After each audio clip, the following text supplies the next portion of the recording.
Et je pense que le commissaire de la FDA est en grande difficulté. Les directeurs de division du NIH sont en grande difficulté. Le directeur du CDC. Vous savez, ils ne vont avoir nulle part pour se cacher. Les autres publications indiquent clairement que c'est une opération gouvernementale qui a créé le SARS-CoV-2 et la protéine de pointe. Dont une partie était financée par les Français et une autre partie était financée par les Américains, par l'intermédiaire de Fauci, dont je rappelle que le Sénat américain avait retiré son financement en 2015 suite au travail de Chimère sur le SHCO14, qu'on retrouve aussi dans les travaux de Fauci. C'est le gouvernement américain qui a fait cela, et il travaillait sur la menace comme il travaillait sur la réponse, qui reposait sur diverses formes d'antigènes à injecter, ou des anticorps monoclonaux. Mais c'est aussi clair que le travail de l'opération du gouvernement américain a été fait en Chine. Il y avait une collaboration chinoise. Yuan travaillait sous la supervision des travaux de l'INSERM. Je dis bien sous. C'est pas la France qui travaillait avec Yuan, c'est Yuan qui travaillait sous la supervision de la France. Avec les Chinois lorsqu'il dirigeait l'entreprise française. Il a construit ce laboratoire qu'il a quitté en 2015 pour rejoindre Moderna.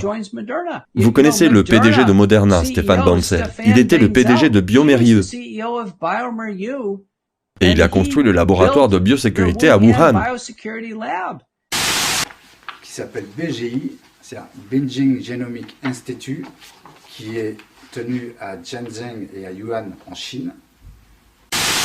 Puis Moderna a coécrit le brevet avec le NIH, l'Institut national de santé.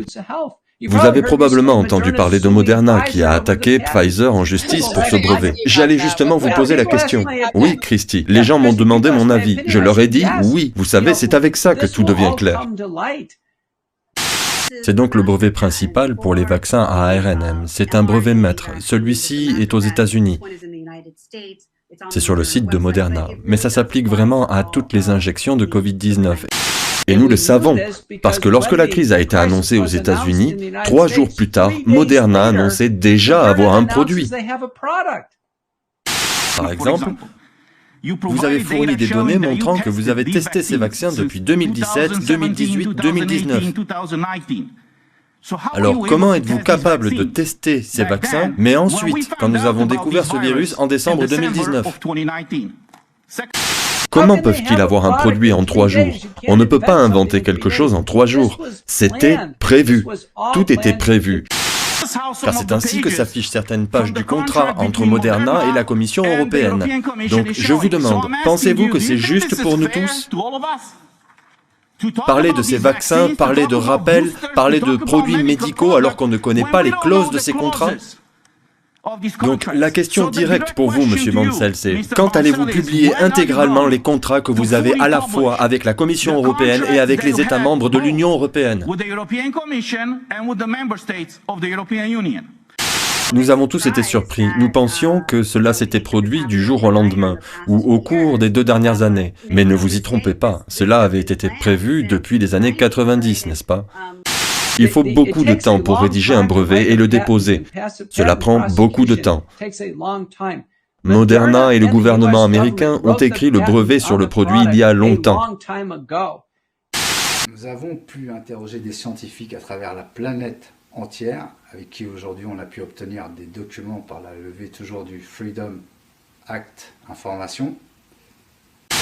Vous savez que Rand Paul pouvait assigner à comparaître tous ces documents facilement.